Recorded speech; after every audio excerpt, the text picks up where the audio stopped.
Coucou, bienvenue dans cette nouvelle vidéo. Aujourd'hui, j'aimerais introduire une nouvelle thématique. Il s'agit du regard d'autrui.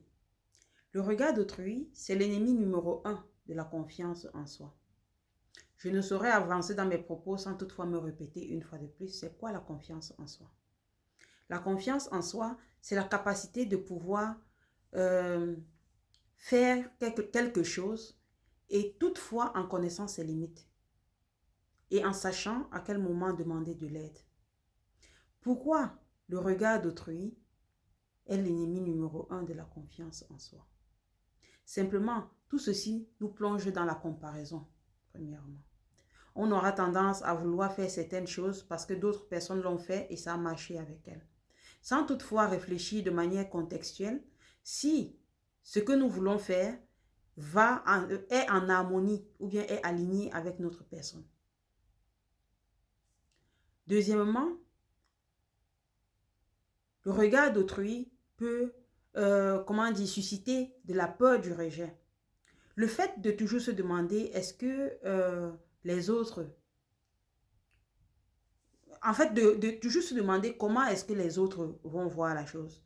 Est-ce que je passe dans le panier ou bien je ne passe pas dans le panier?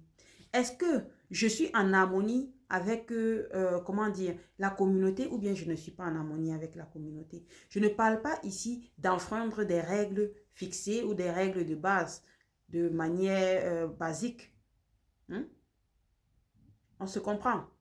Je parle ici du fait de devoir prendre une décision. Je prends un exemple banal.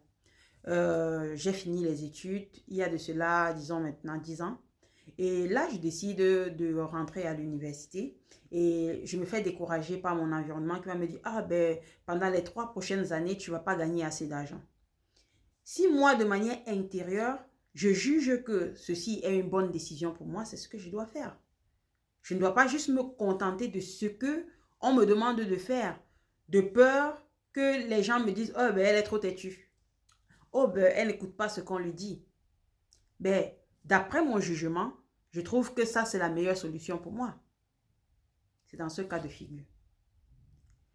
Et le regard d'autrui, le fait toujours d'être en train de chercher à savoir est-ce que je vais passer dans la communauté et tout le reste, ça entraîne de manière générale une dépendance émotive. En permanence, on ne s'assume plus tel qu'on est. On n'assume plus son identité. On n'assume pas son caractère. On essaye parfois de se rabaisser plus bas que terre parce qu'on se dit que c'est la solution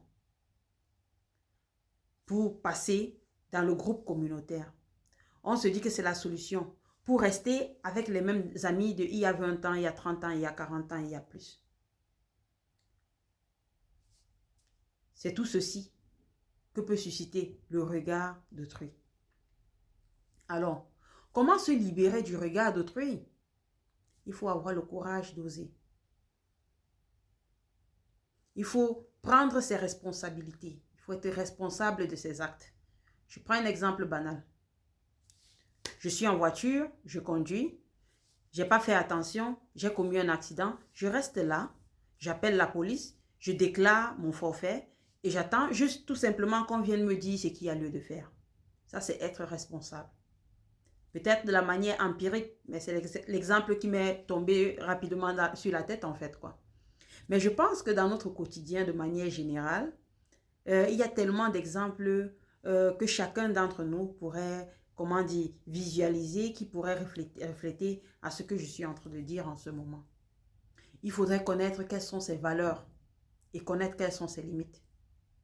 C'est tout ce que j'avais à dire pour aujourd'hui. Je vous remercie pour votre attention et je vous vois dans la prochaine vidéo. Merci.